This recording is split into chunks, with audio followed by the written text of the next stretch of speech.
Pues buenos días a todas y a todos. Vamos a hacer la última de estas mesas redondas que nos inventamos el año pasado para tener algo que hacer en las mañanas, porque y así hacíamos que se acostasen más temprano, cosa que no logramos, pero sí logramos seguir lo de las mesas redondas, que me parece que ha resultado interesante, ¿no?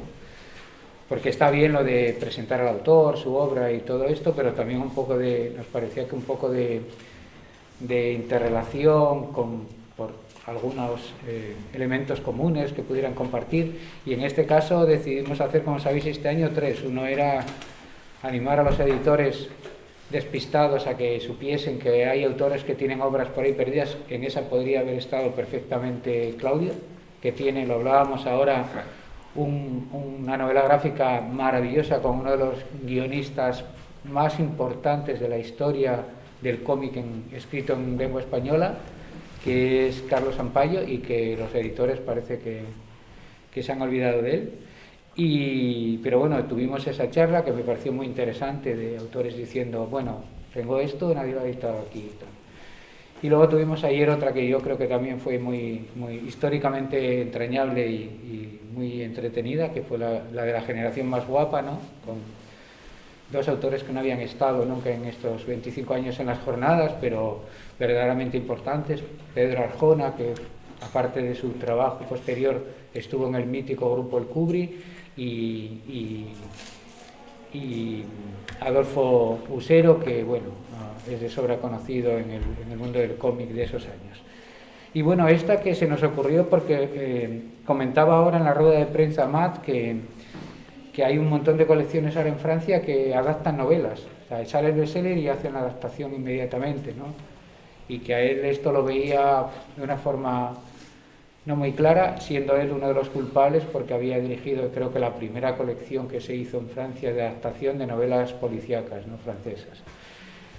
Y incluso él siendo adaptador de probablemente la mejor de las adaptaciones que han hecho, que era el Adiós muchachos de Chavarría con Bachilieri, que es una obra maestra, y que sí tiene edición española, aunque creo que está agotada. Y bueno, resulta que este año juntábamos aquí a tres de estos dibujantes que habéis hecho adaptación de tres novelas, y además novelas importantes. Uno de las obras mayores de Eduardo Mendoza, en el caso de Claudio, La ciudad de los prodigios, y en el caso de José Pablo, otra novela de las que parece que ha leído todo el mundo también en España y en el extranjero, que es El soldado de Salamina, que en este caso además ya tenía adaptación cinematográfica previa también, y Rosa, ¿no?, que adaptas a Kike Amat, y con el rompepistas, vamos, que es... Entonces dijimos, bueno, pues es ideal, ¿no?, hablemos de este tema que antes siempre existió en el cómic español, porque la colección aquella de joyas literarias juveniles, vamos, muchos de nosotros han leído La historia de dos ciudades en cómic, no la han leído jamás en la novela, ¿no? Y así un montón, porque adaptaban novelas que ahora parecen como muy duras de leer, pero que David Copperfield, no solo las habituales de La isla del tesoro, que debe tener 100 millones de adaptaciones, sino bueno, otras que dirás ahora, coño. Y luego no es nuevo el tema, al menos en España ha estado muy... pero que sí que se perdió durante un tiempo y ahora resurge como mucho más fuerte. Y la idea era que, bueno, por un lado que nos contaseis cómo fue el proceso, porque yo no sé si hay algún dibujante que haya dicho, voy a adaptar, los hay, ¿no? Ramón de la Fuente hizo adaptaciones que han reeditado ahora hace poco, en los años 70, de, yo qué sé, las típicas, La isla del tesoro, Verne, estas cosas. Pero vosotros... ¿a todos os llamaron? A ver, Claudio, ¿te llamaron para hacer La ciudad de los prodigios? ¿Se te había ocurrido a ti? A ver, primera cosa. A mí la idea de hacer adaptaciones siempre me ha gustado, porque al final, ¿qué somos nosotros? Somos dibujantes, ¿no? Y la cosa más interesante que podemos hacer es dibujar historias que sean chulas. Y cuando ya hay libros que son chulos, lo mejor de todo es pillar una historia que ya está bien, ¿no?, y adaptarla. Y ya a mí me había pasado con otro libro en Italia, que era Por esto me llamo Giovanni, que es la historia de un padre que le cuenta a su hijo la vida de Giovanni Falcone, que era el juez que la mafia mató en los años 90. Entonces era precisamente un libro político, pero que se contaba para niños, para que podían entender la figura, digamos, de aquel juez. Tuvo mucho éxito y de allí empecé a hacer adaptaciones. Entonces yo creo que de alguna manera, publicándose en España, el editor de Planeta vio este libro, le gustaba mi trabajo y me contactó. Y no coincidimos, teníamos que vernos un día y no fue posible, y luego yo fui a la editorial y hablé con él y él me propuso hacer La ciudad de los prodigios. Yo no conocía el libro, soy honesto, no lo conocía al autor, pero todavía no había leído su obra. Y le dije, mira, hacemos una cosa, lo leo y luego te contesto, o sea, no te digo sí a priori, me tiene que gustar. Y cuando fui a casa empecé a leerlo y a la página 50 ya le llamé y le dije, es que es una obra maravillosa, voy a hacer, sí. Entonces lo terminé. Cuando lo terminé dije, hostia, me he metido un berenjenal porque son casi 700 páginas y tengo que hacer una adaptación, ¿cómo lo hago? ¿En qué manera? Y de allí empecé un poco volví a leerlo, que lo leí 2 veces, y de allí empecé a pillar apuntes, cómo podía solucionar algunas cosas, pero en principio fue el editor que me propuso de trabajar en La ciudad de los prodigios. Y a ti, José Pablo, ya venías de hacer una adaptación previa, no de una novela, pero sí del libro de Preston, que bueno, es un clásico también del ensayo. Y bueno, ahí habías demostrado una habilidad increíble, que era transformar un tocho claro. que interesa a los que interesa, o sea, que es un libro fundamental para entender, pero que, digamos, que no es un bestseller en este caso, pero bueno, es un bestseller en su campo. Pero ya tenías y entonces supongo que a lo mejor el editor pensó, bueno, pues si vamos a hacer adaptaciones de un bestseller de novela, José Pablo sabe, o ¿cómo fue? No, fue exactamente así. O sea, a raíz del éxito de la Guerra Civil Española y de La muerte de Guernica, ambas son dos ensayos de Paul Preston, el mismo editor, sí, bueno, como forma parte de la misma de Random House, todo al final se publicó con Reservoir Books, pero el editor de Debate me lo propuso, a ver porque él es el representante de Javier Cercas, para ver qué me parecía. Pero claro, yo en cierto modo estaba asustado porque llevaba ya un tiempo haciendo ese tipo de... O sea, no es lo mismo adaptar La Guerra Civil que un ensayo, y que mucha gente se ha metido conmigo diciendo que eso no es un cómic, sino que son una colección de estampitas con un texto encima, porque claro, no me pude lucir, a nivel narrativo no me pude lucir demasiado, porque claro, se trata de un ensayo con muchísima densidad de información y en el que no hay salida salvo en muy contadas ocasiones me pude lucir un poco a nivel narrativo, de contar algo que tuviera una sucesión de acontecimientos que tuvieran una unidad. Pero déjame que diga una cosa. Sí. A mí es que eso me parece Sí. absolutamente absurdo, porque ¿quién ha dicho cómo es un cómic? Claro. En serio, Topi no es un cómic, porque ¿cómo? O sea, tú se lo enseñas a tu madre. Yo le llevo a mi madre el Paul Preston. No. Le digo, mamá, ¿qué es esto? Y mi madre, que me debe haber visto leyendo, pero que no cómics, evidentemente, pero que no ha leído un cómic. Pues yo lo he leído en muchos sitios. Hijo mío. Que se trata de un álbum ilustrado. Pero... Mi madre sabe lo que es un TVO y nosotros que lo estamos leyendo todo el tiempo no. Yo aquí eso es que me parece que es como alucinante. Yo también lo he oído. Sí. Ilustrado, no sé qué. Digo, no, pero dime cómo, dónde está escrito, quién mandó una zarza ardiendo, cómo es un cómic. Que quizá pienso que ha funcionado bien gracias a eso, porque hay mucha gente que no lee un TV en su vida, pero no considera que eso sea un TV y se lo termina llevando, claro. Así que... Pero... Ver el vaso medio lleno. Claro. Bueno, mucha gente piensa que no lee cómic nunca, pero Mafalda se lo ha leído entero. No entiendo cómo son posibles las dos cosas a la vez, ¿no? Sí, porque no es lo mismo. Hay gente que diferencia mucho el humor gráfico del cómic, ¿no? Que no considera que compran el jueves, pero no compran historietas. No son lectores de historietas. Pero bueno, yo recibí esto como un regalo, o sea, a pesar del miedo que me daba al tratarse de una novela que había leído, ¿cuánto? En España creo que 1 millón de lectores y fuera de España 5 millones o algo así. Y ya el problema que había es que ya tenía una versión previa y cinematográfica y también teatral.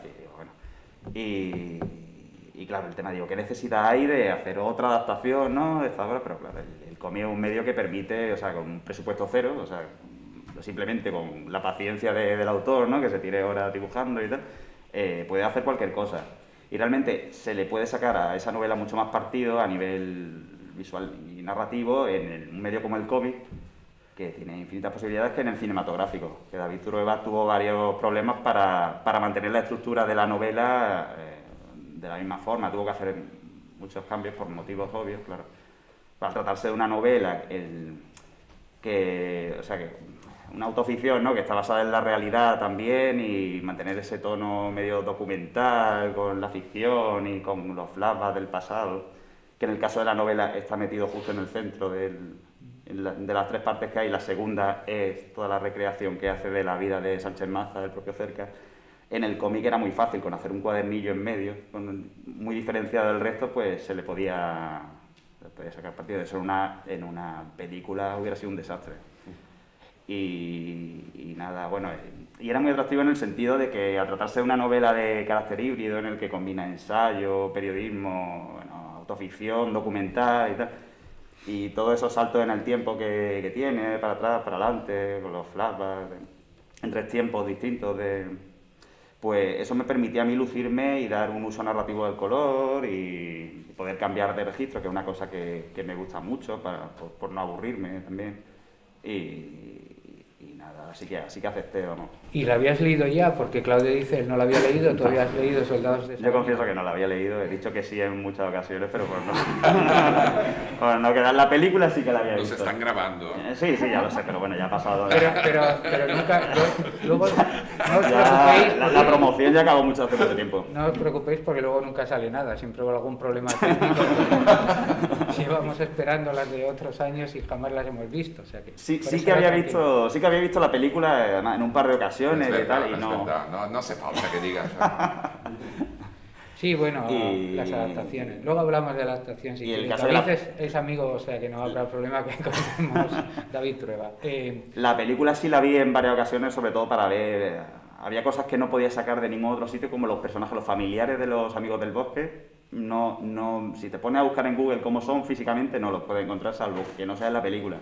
Que sí que accedieron. No, sí que aparecen, claro, hablando con el propio, con Ariadna Gil, que hace así que un trasunto del propio Javier Cercas. Imaginaros lo que son las adaptaciones. Ariadna Gil, hace de Javier Cercas. Sí. Claro, porque en la película no podían utilizar al propio Javier Cercas, pero yo sí. Bueno, no, porque era la esposa del director y tenían que darle un papel. Bueno. Va. ¿Y tú, Rosa? ¿Cómo fue lo tuyo? ¿Te llamaron? Bueno. Que va, sí. Yo estaba en la escuela de ilustración, bueno, en la escuela de arte y tal, y tenía que hacer pues mi proyecto final y bueno, yo fui por casualidad a la biblioteca porque iba de vez en cuando y tal, y me encontré el libro del rompepistas y no lo conocía, y vi la portada con punkis y eso y bueno, lo cogí y me lo leí, pero es que ya desde el primer momento que me lo leí dije, hostia, digo, este libro es súper visual, es que yo iba leyendo y ya me iban viniendo viñetas solas en la cabeza. Y como justamente tenía que hacer ya un trabajo sobre el proyecto final, decidir el tema y lo que tenía que hacer, dije, voy a hacer un cómic sobre esto. Fue cosa mía todo el rato.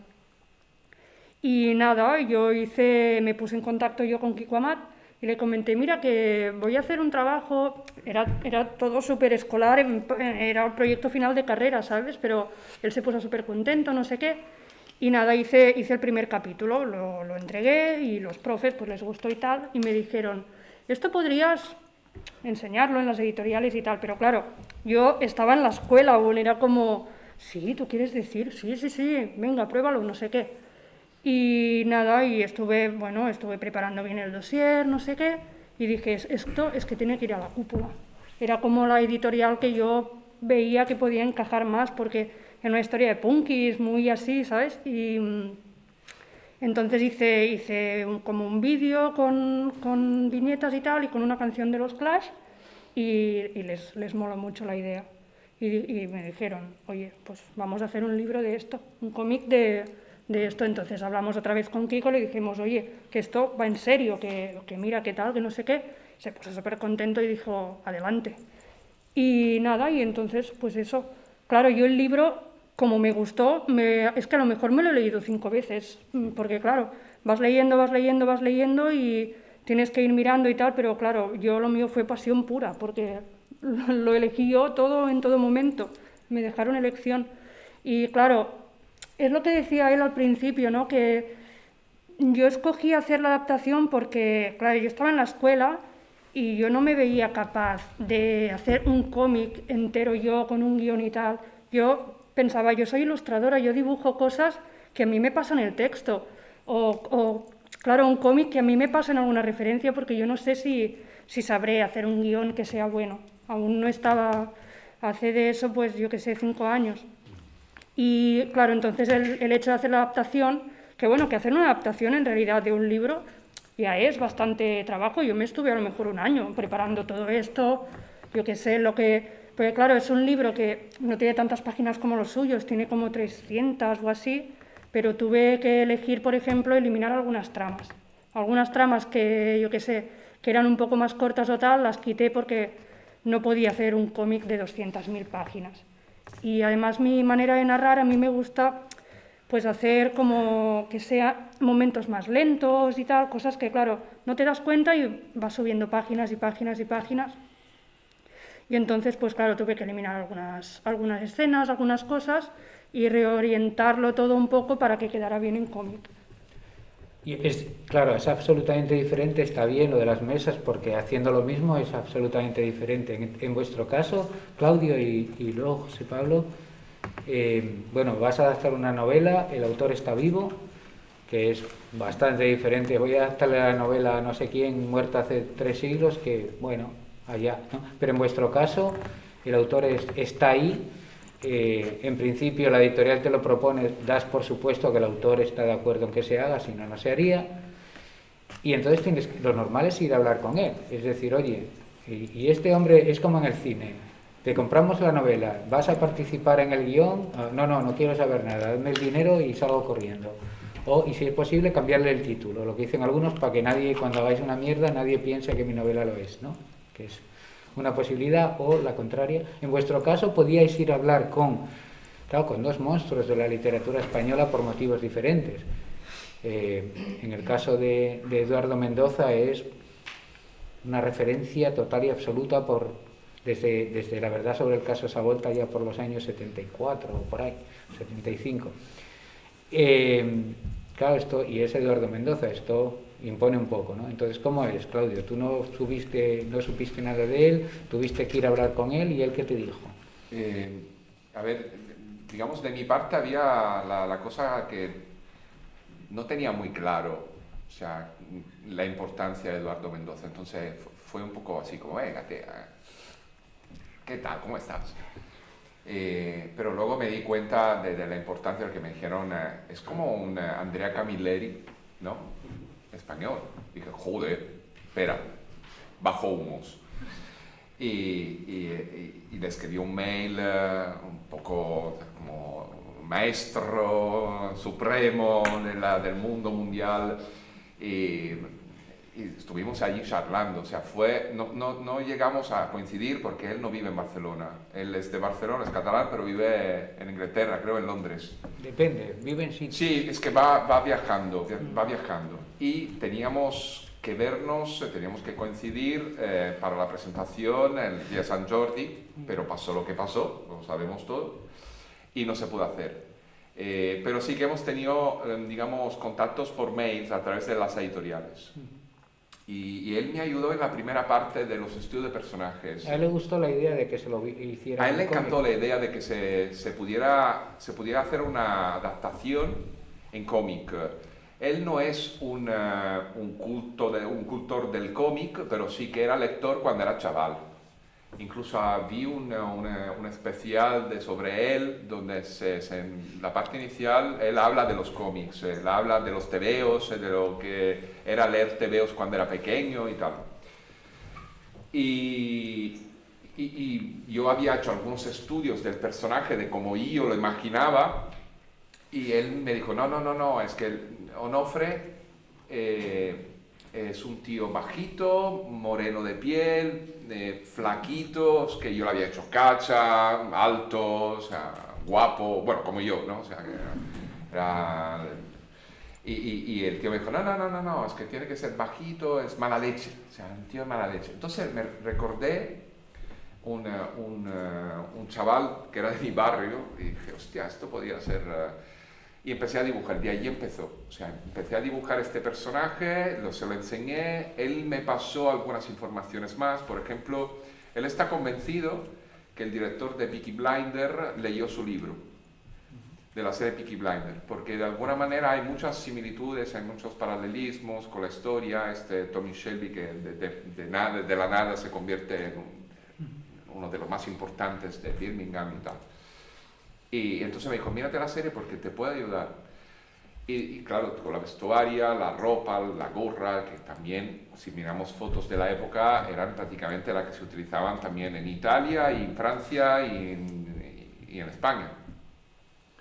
Y de allí fue dándome informaciones, él me daba informaciones, como me dejaba libre, o sea, yo hacía cosas y él me daba algunas informaciones más.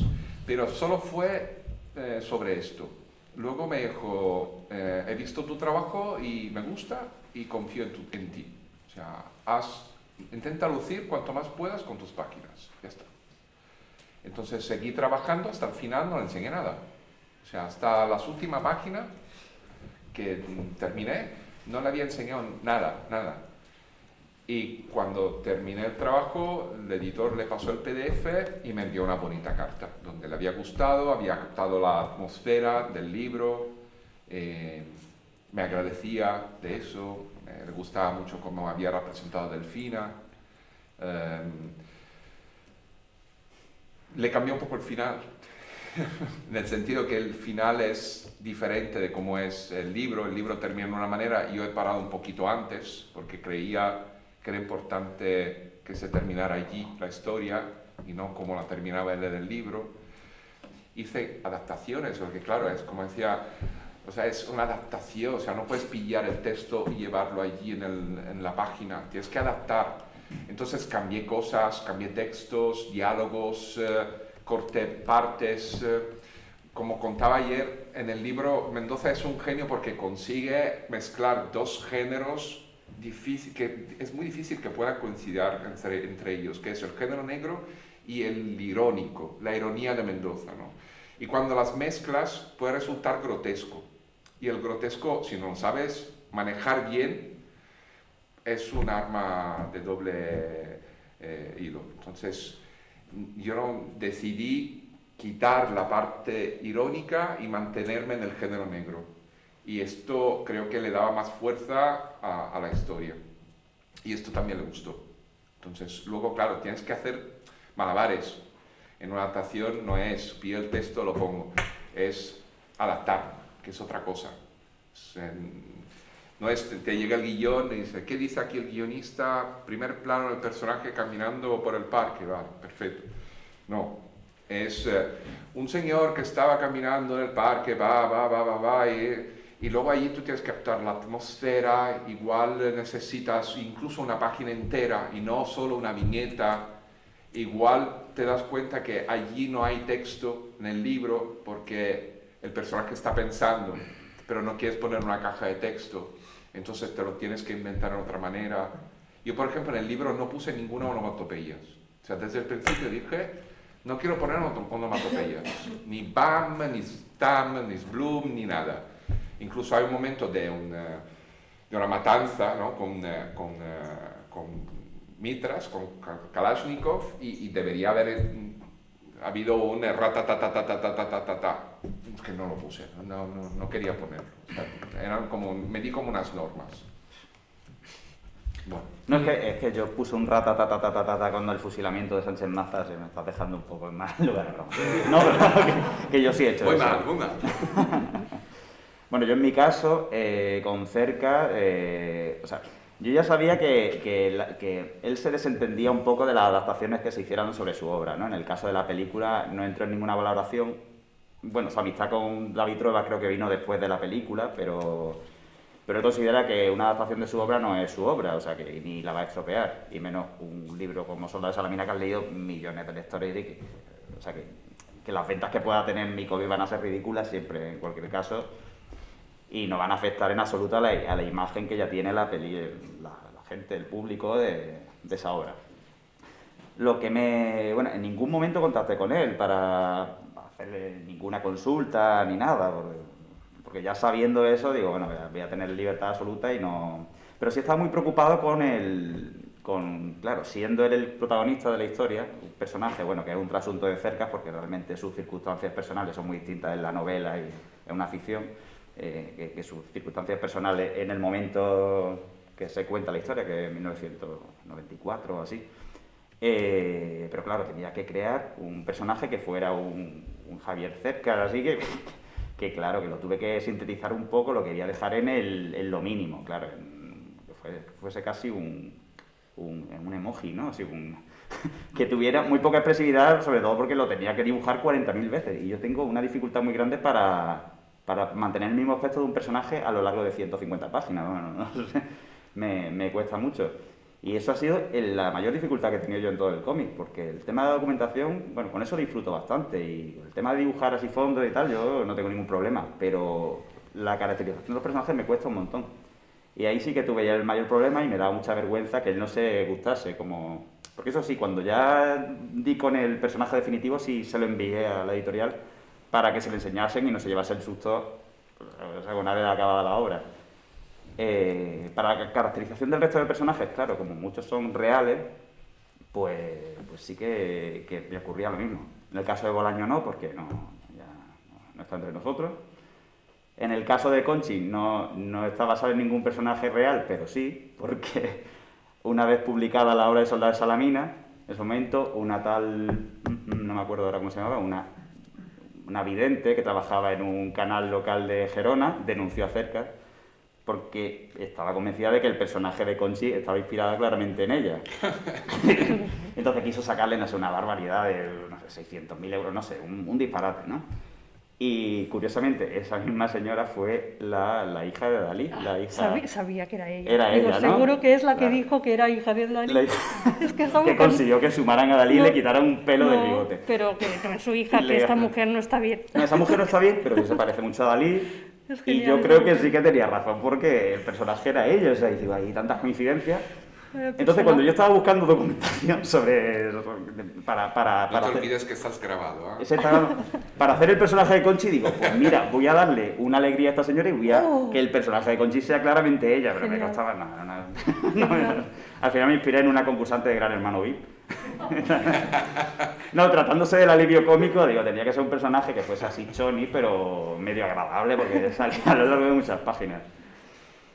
Y por lo demás, bueno, sí, como él ha contado, sí hice una poda bastante importante y secuencias que consideraba que no aportaban mucho en la historia.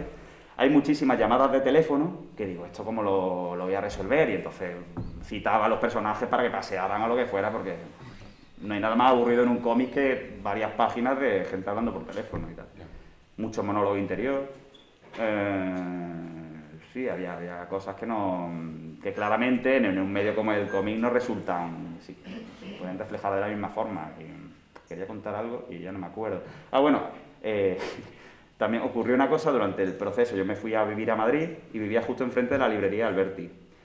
Y estaba trabajando una mañana en la secuencia en la que aparece Andrés Trapiello. Porque Javier Cercas le consultaba en la novela sobre... No sé, hacía una consulta sobre Sánchez Maza, que ahora no me acuerdo cuál era, pero sí hablaban por teléfono, y realmente el personaje de Trapiello tenía protagonismo a lo largo de 5 o 6 páginas y tal, y lo iba a meter en la novela.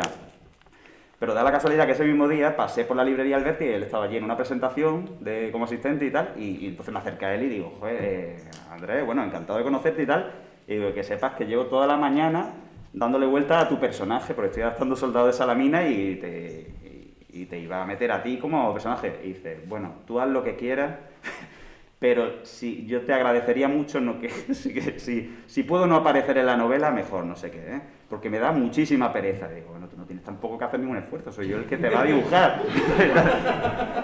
Pero luego, claro, me contó que sí, que lleva 15 años sin hablarse con Cercas, que eran muy amigos, y de hecho él fue el que lee la historia del fusilamiento de Sánchez Maza. A Cercas le llegó a través de él y de su libro de Las armas y las letras, que cuenta toda la historia. Claro, debido al éxito que tuvo Soldado de Salamina, Descomunal, pues Rapillo cogió un rebote que dijo, bueno, y eso que le había apoyado mucho durante la elaboración del libro, pero cuando vio que lo petó de aquella manera, pues ya le dio un coraje y pensó que había una conspiración mundial contra él. Sí, joder, sí, esa misma historia la he estado contando yo. Envidia. Claro, sí, hombre.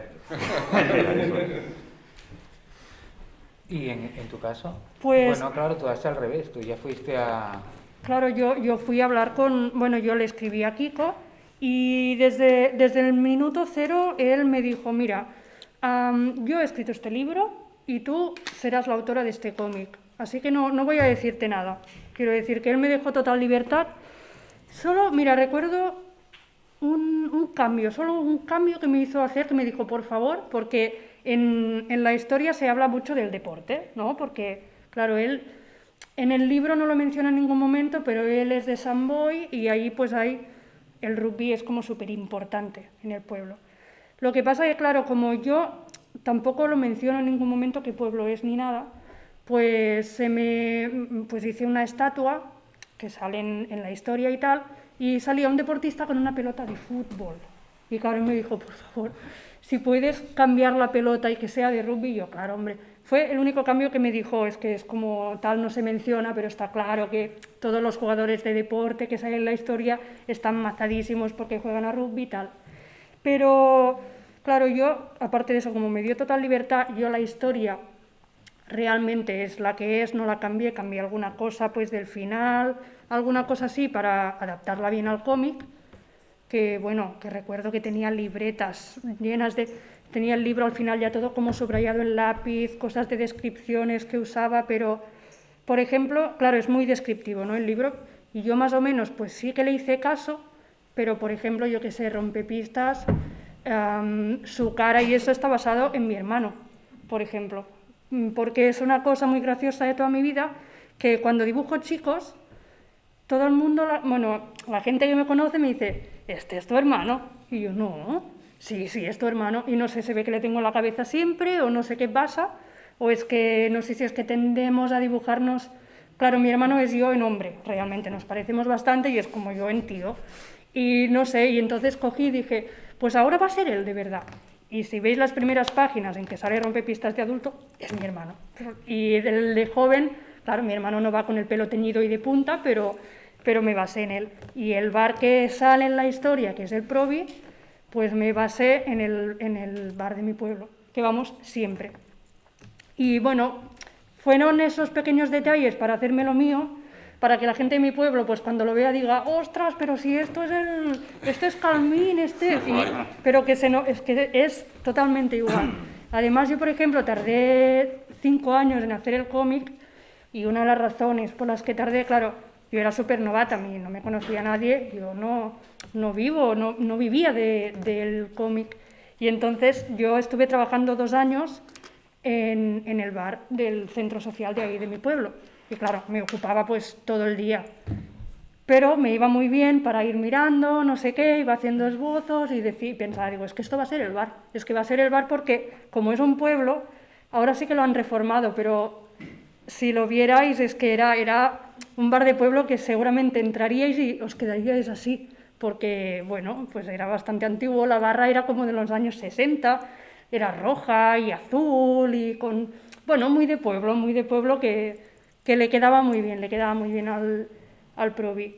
Y nada, me usé de estas cosas para hacerme lo mío, a él le gustó y la verdad es que me estuve muchísimo tiempo sin hablar con él, o sea, que nos distanciamos mucho porque quería darme como espacio para hacérmelo, para no meter como, para no contaminarlo, ¿sabes qué quiero decir? Es lo que me decía, yo ya he hecho mi historia, ahora tú pues a ver qué haces.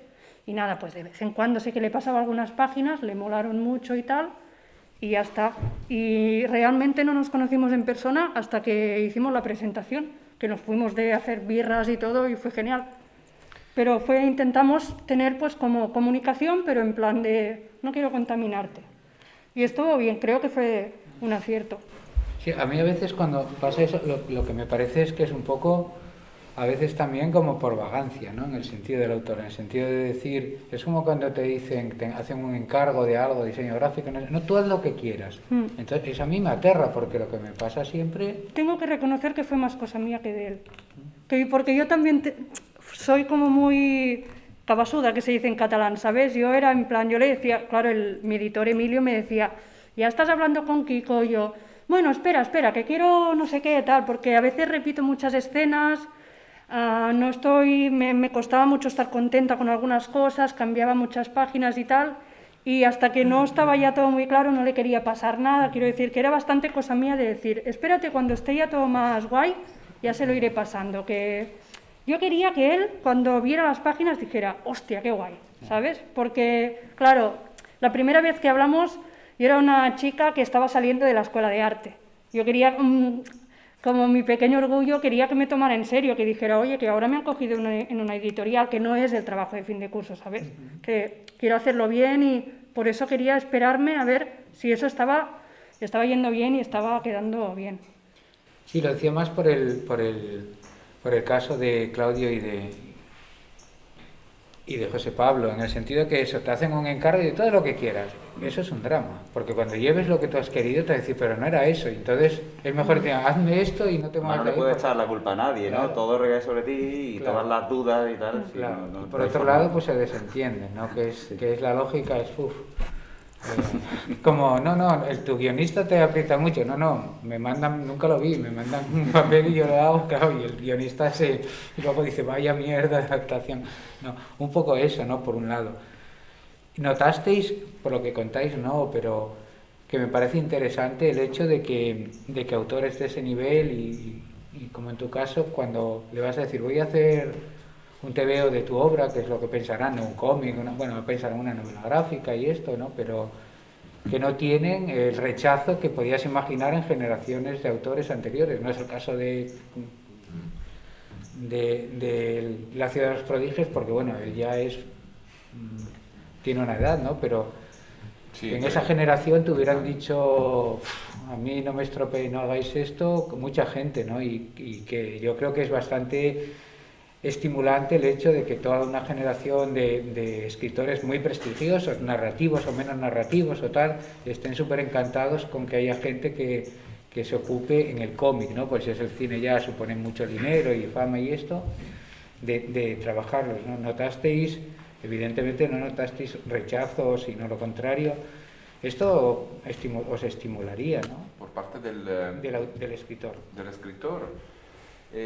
Yo personalmente no, o sea, yo ni del escritor ni de la editorial, porque no nos olvidemos que el libro está publicado por Planeta, pero La ciudad de los prodigios está publicado por Seix Barral, que es otra editorial que está dentro del grupo Planeta, pero tiene, por supuesto, su autonomía con sus autores. Entonces, al principio sí que Seix Barral igual, cuando David Hernando, el editor, le propuso de hacer una adaptación en cómic, igual no tenían muy bien la idea de cómo pudiera ser, o sea, igual pensaban a Mortadelo, no lo sé, o sea, es que no tengo ni idea. Entonces me pidieron una prueba, por supuesto, hice una página de muestra y se la pasé, y entonces allí la cosa cambió. O sea que si al principio podía haber alguna duda, ¿no? De eso, o sea, vamos a tocar una novela tan importante que se tiene que hacer muy bien y queremos ver algo antes, y eso lo encuentro razonable.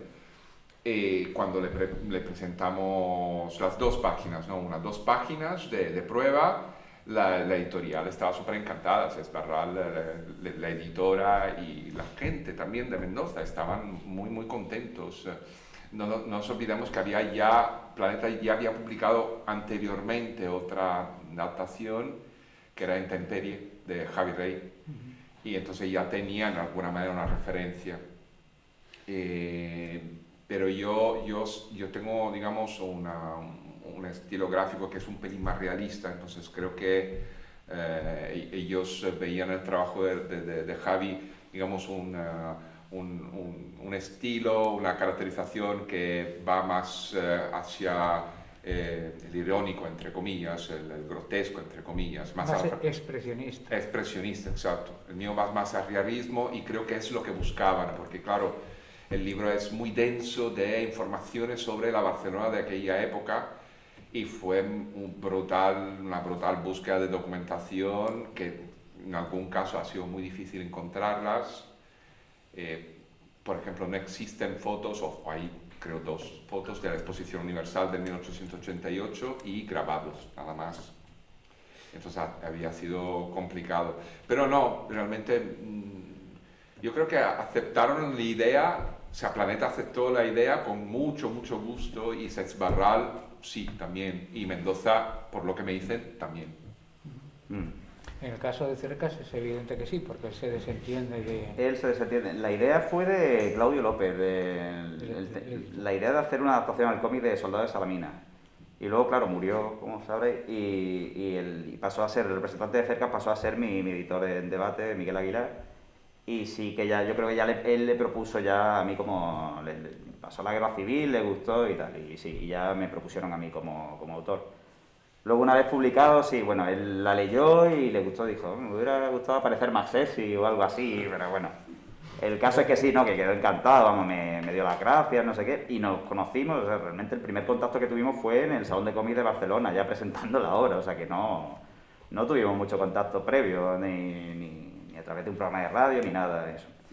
Y él estaba ahí flipado, diciendo, ay, cuántos friki, no sé qué, haciendo unos comentarios como muy random, o sea, de alguien que... que ha tenido contacto cero con el cómic durante 20 años. Porque al parecer él sí leía de joven historietas, pero vamos, se ha desentendido. Y le pareció un horror aquello, bueno, a mí también, ¿no? Todas las casetas de estas de merchandising que hay en el Salón de Barcelona y tal, el ruido y eso, y estaba el cosplay, ¿no? La gente disfrazada y no, y poco más. Me comentó allí en el salón y tal, bueno, estuvimos 2 días juntos, y en el salón y luego en San Jordi, que tenía una idea para una novela, pero que no llegaba a tener el desarrollo suficiente, el vuelo suficiente como para llenar un número de páginas y que estaba pensando en adaptarla al cómic o al cine y tal, y yo no sabía cómo decirle, que digo, bueno, pues si tiene alguna duda, o sea, yo me presto encantado. Lo que pasa que, claro, el tema era sobre unos, no voy a contar la historia como era, pero era sobre unos maquis y tal, y digo, joder, otra vez la guerra civil.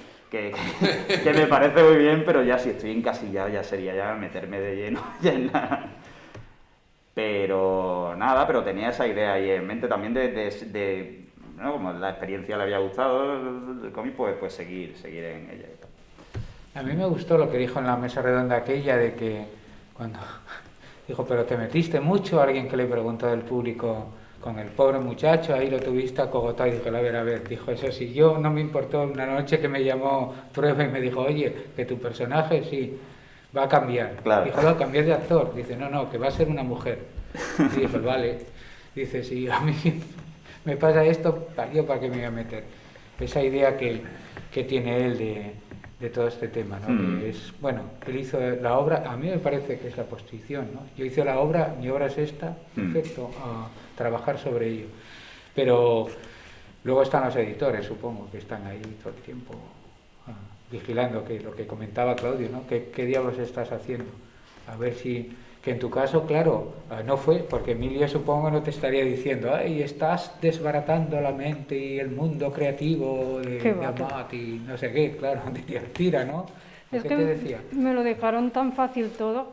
Es que Emilio confió en mí desde el primer momento, que yo aún no entiendo por qué, porque, a ver, quiero decir que yo a veces, claro, es lo que te digo, que yo trabajaba, y yo le decía, Emilio, yo qué sé, a lo mejor hacía meses que no hablábamos, o que sí que hablábamos por mail y tal, pero claro, yo no vivo en Barcelona, y entonces pues a lo mejor no iba ni a verle ni nada, y yo estaba trabajando todo el día, que además trabajaba hasta los sábados, domingos, no tenía fiesta a veces, y le decía, de verdad que estoy haciendo el cómic, quiero decir que estoy haciendo esto, tal, y enseñaba, y me decía, tú tranquila, tú ves haciendo, no sé qué, y siempre me dejó, es que, no sé, se ha portado súper bien, porque me podría haber dado más caña de decir, oye tú, date un poco de prisa porque que tiene que salir esto, ¿sabes?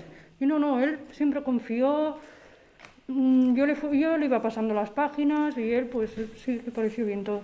Hay Sí, una sí. cosa que para adaptar que me parece siempre de lo más complicado, que lo apuntabais un poco, y es el hecho de que, claro, la literatura se basa en la palabra, en el texto escrito, y tú, si dices, es muy fácil, tú puedes decir, y en aquella ciudad era de noche, llovía y circulaba un coche en el año 1918 mientras...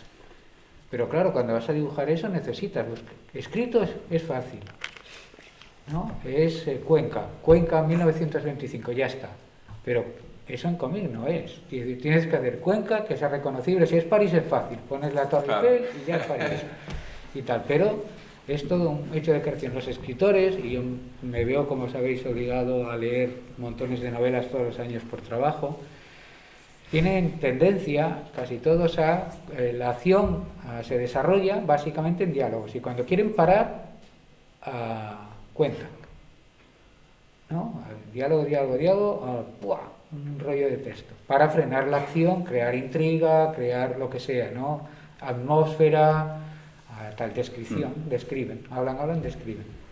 El cómic no funciona así, funciona de otra manera. Y en el momento en que dices, tengo que recortar esto, acabo haciendo los mitos de Toulouse de Alberto Breccia. Cojo un trozo, lo pego arriba y hago lo que me parece, ¿no? Está muy bien, es otra forma de hacer, pero no es el ritmo de narrativo en principio de una novela en el cómic, ¿no? Esto tiene que ser, lo apuntabais un poco, pero tiene que ser muy complicado. Por un lado porque tienes que seleccionar tú lo que se va fuera, y como el autor no está interviniendo, porque si el autor te dijera no, ese personaje se queda, no me lo desaparezcas porque para mí es central, pero si te dice, eres tú el que toma la decisión. De los 10 personajes de la novela, 6 a vivir, y son los 6 que yo diga que por el motivo que sea no quiero hacer. Y eso lo tienes tú que tomar la decisión. Estás tomando decisiones creativas todo el tiempo, que pueden favorecer o todo lo contrario, ¿no?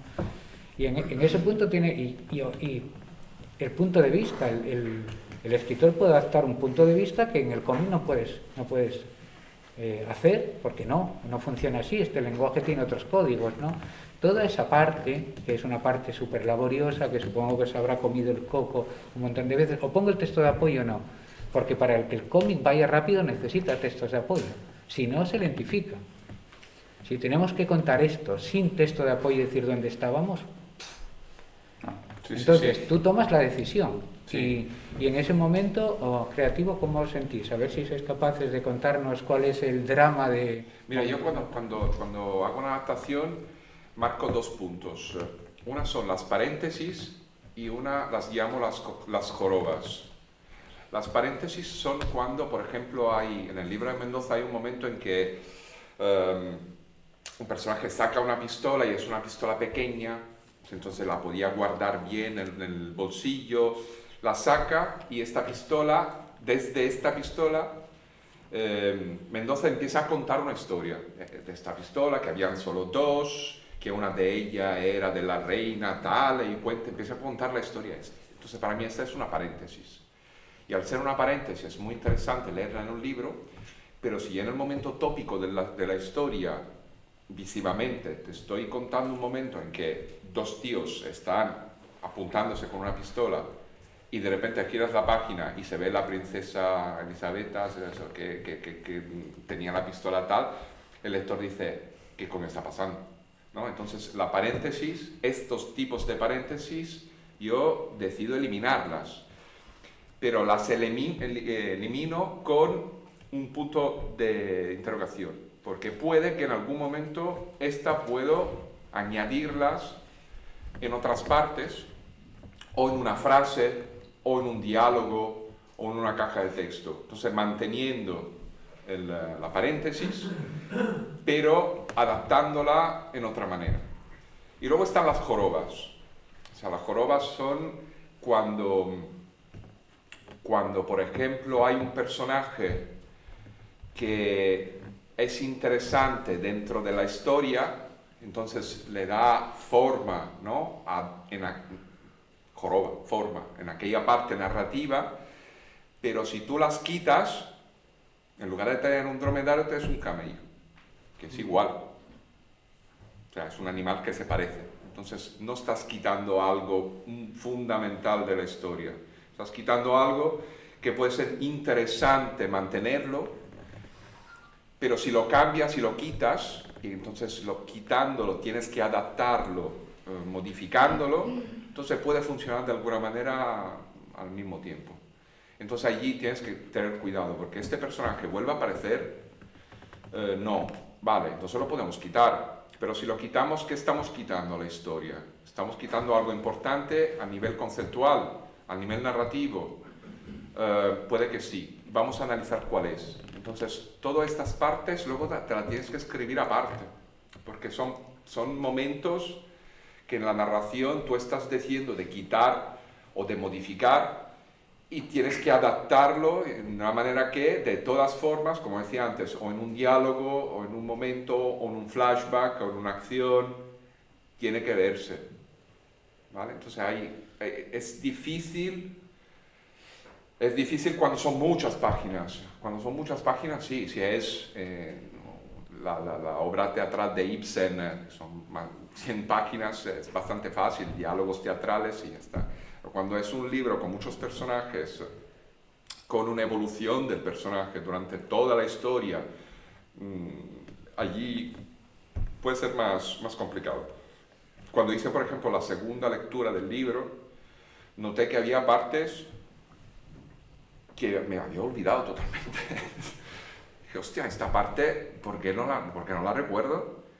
Y la subrayaba, me la escribía en una libreta y hacía todo esto. O sea que es un trabajo largo. O sea, solo para adaptar la parte del guión, yo tardé 4 o 5 meses.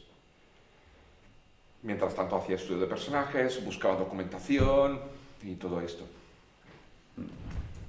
A ver, en mi caso, yo suelo pedir bueno, realmente voy variando. En el caso de Soldado de Salamina, pedí el PDF de la novela y fui trabajando directamente sobre las plantillas de Photoshop, de cada una de las páginas, para ir desglosando toda la obra, cortando, o sea, leyéndome la novela y tal, y cortando, digo, esta frase y tal, aquí, y lo voy pegando ya con la propia fuente tipográfica con la que voy a trabajar, para ver los huecos de las viñetas y todo eso. Y luego, sí, en gris, o sea, con la misma letra y tal, hacer una descripción de lo que se va a ver en tal escena. Vale, una vez que ya pasó toda la novela, luego lo reviso y digo, a ver qué pasa, y voy desbrozando, voy haciendo la poda, y digo, esto fuera, y cuando ya tengo la obra más o menos ya desglosada y todas las escaletas, pues ya es cuando hago los bocetos, y veo si funciona visualmente, si puedo reflejarlo y si merece la pena contar eso y tal. Muchas veces me doy cuenta que hay secuencias enteras que se pueden quitar y que no influyen en la narrativa y digo, ven afuera, un problema menos. En muchos casos son muy aparatosas, como en el caso de la novela, Javier Cerca se cita, creo, hasta 3 veces con uno de los hijos de los amigos del bosque. Digo, esto es innecesario. En una de las ocasiones se sienta y hay unos niños jugando en un segundo término en el parque, claro, él quiere ser padre, no sé qué y tal, después hay unos gitanos tocando sus piros de España con el teclado y con la cabra, y digo, esto no lo voy a dibujar fuera. Claro, pero te das cuenta a posteriori cuando dices, sí, esto visualmente es muy aparatoso, no aporta nada, va a tener demasiado protagonismo en la novela y entorpece mucho el ritmo de la historia, que en una novela lo mismo si tiene sentido, pero si hay que dibujarlo, no. Luego, a la hora, en el proceso, una vez acabada la obra ya, Jaume Bonfil, el editor de Reservoir Books, y Carmen Carrión, me ayudaron mucho a dejar los bocadillos y los bloques de texto al mínimo. Que yo pensaba que yo lo había sintetizado todo al máximo, pero no siempre se puede recortar más. Y aprendí un montón con ellos y es una tarea que ahora hoy día disfruto mucho, ¿eh? O sea, de coger un párrafo así y dejarlo, sí que es verdad, se puede dejar todo siempre mucho más pequeño. Y eso es. La tarea de síntesis, que tiene un proceso muy largo, en mi caso va pasando por varias fases, y tardo eso, cerca de un mes en dar con el guión ya definitivo, sí. ¿Y tú cómo hiciste? Pues yo, claro, como el libro era de la biblioteca, pues lo devolví, me compré uno porque dije vamos a hacer una destrucción aquí. La cúpula no te lo dio. No, porque claro, como yo empecé con el proyecto final en la escuela, claro, no, la cúpula aún, yo ni soñaba en hacer nada con la cúpula aún. Bueno, fue una buena inversión comparar el libro, ¿no? Pues ya ves, realmente. totalmente, totalmente. Si lo vieras cómo está el libro ahora, porque claro, yo me lo llevaba a todas partes. Y entonces llevaba el libro y con un lápiz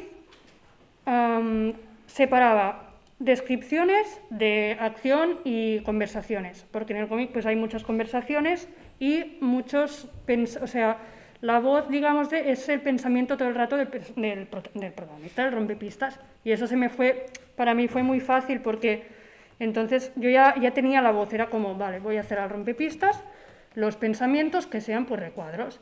Y entonces, sea como vaya pasando la acción, pues va saliendo su pensamiento.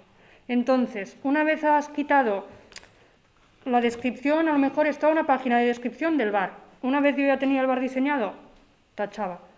Y entonces se me iban quedando, pues una vez lo había tachado todo, lo que eran descripciones de personajes y de sitios, ya me quedaba lo que era la acción. Entonces cuando te das cuenta de las cosas que dices, yo esto lo puedo quitar. Por ejemplo, me sabe muy mal decirlo, pero en la novela original el rompepistas tiene una hermana y yo la maté. Bueno, es que no la maté, es que no ha existido. En el cómic no tiene hermana. ¿Por qué? Porque pensé, a ver,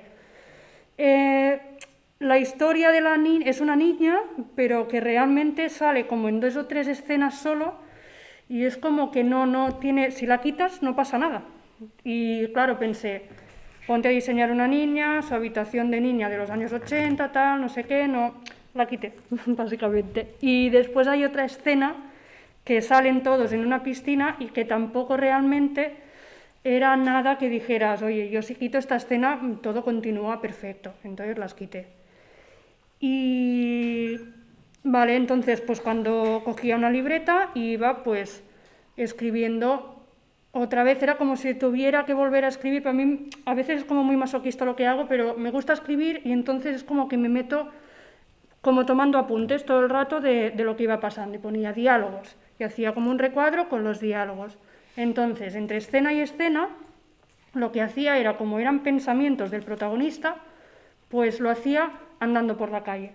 Porque, claro, como son pensamientos, o andando por la calle o en su habitación así, porque cuando tú vas por la calle solo, pues tu cabeza va tititi, tititi, tititi, y entonces hacía que fuera ligado con las escenas de más acción. Y bueno, claro, yo fui mucho más lenta yo en hacer todo esto. Claro, yo escribí un guión técnico. A partir del libro y de todos mis tachones con la libretita y los recuadros y tal, después me puse a hacer como un guión ya para yo después con la página, la viñeta y tal, para empezar a hacer ya el cómic, a dibujarlo y todo. Y me tiré un año y algo en hacerlo. Pero porque, claro, también era mi primera vez y porque soy lenta también. Bueno, ya nos hemos consumido el tiempo, pero en contra de mi tradicional poca afición a dejar al público hacer preguntas, tendréis tiempo para una pregunta, si a alguien se le... Vale, pues a ti. Pues le quería preguntar a Rosa si lo que hizo el trabajo final de estudio, como el primer capítulo del libro, luego lo mantuvo para la edición final, o le hizo cambio, o lo desechó. El dossier lo cambié totalmente, porque cuando yo tenía mi tutora de proyecto final y tal, y entonces yo le propuse la historia, todo, y bueno, quedamos en hacerlo en formato álbum francés, porque habíamos estado en clase pues haciendo un poco habíamos hablado de cómic americano, de manga y de álbum europeo, y entonces pues claro, el dossier era con 8, 9, 10, 11 viñetas y era así. Y era color y todo, pero claro, era un capítulo solo, creo que eran 24 páginas o así. Y entonces, claro, yo eso lo llevé a la cúpula y tal, pero Emilio me dijo, vale, esto lo vamos a rehacer todo. Primero, porque yo también dije gracias, porque como había pasado ya un año así, desde que yo había entregado mi estilo, o sea, es que yo lo veía y ya me horrorizaba, ¿eh?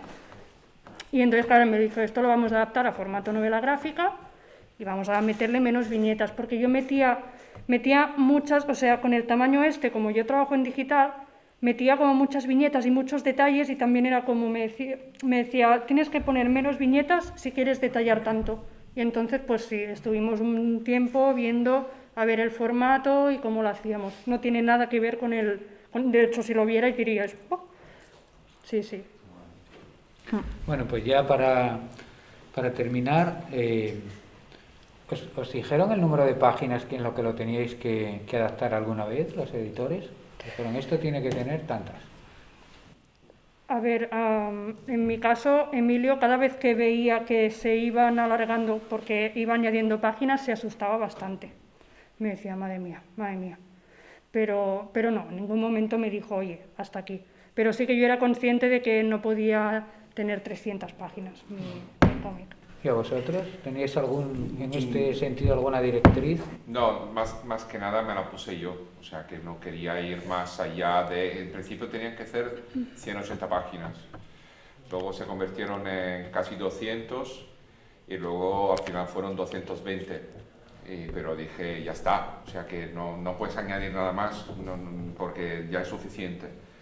A posteriori sí que añadiría algunas páginas más, pero solo porque soy tiquismiquis en algunos pasajes narrativos, algunos pasos narrativos que me hubiera gustado que tuvieran un ritmo más lento, ¿no?